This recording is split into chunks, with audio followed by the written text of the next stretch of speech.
televidente, bem-vindo a outro programa apresentado para a Fundação Lanta Papiamento. Hoje nós vamos tratar o tópico Papiamento. Denha último luna via televisão, Pueblo de Aruba pode seguir o programa informativo tocante na situação na Aruba relacionada com COVID-19.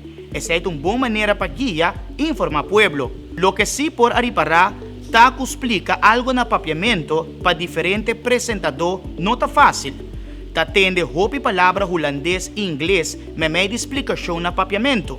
Algum de palavra da estrangeiro, hasta mestra explica hopi bia para pueblo compreender na nificação. Exemplo tá, shelter in place, lockdown.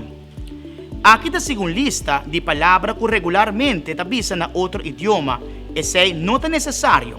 Papiamento tem seu próprio vocabulário, que cada dia está seguir crescer. Também com palavra relacionada com COVID-19. Na outro idioma, mouth capia, mouth cap, tapa-boca. Lockdown, cerra fronteira. Shelter in place, lei de cada casa. Eerste kring, primeiro círculo.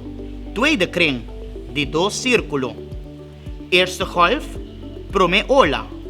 Tweede golf, de dois ola. Schaal op, amplia. Opschalingsplan, plan de ampliação. Maatregel, medida. Cierre de programa, clausura de programa. O problema breidt uit. O problema a escalar. Bom uso de papiamento ajuda nos pueblos a compreender tu mensagem melhor. Bom uso de papiamento dá honor na nosso próprio idioma. Mas já danke pela sintonia. Esse aqui é outro programa interessante apresentado para a Fundação Lanta Papiamento. Até outro dia.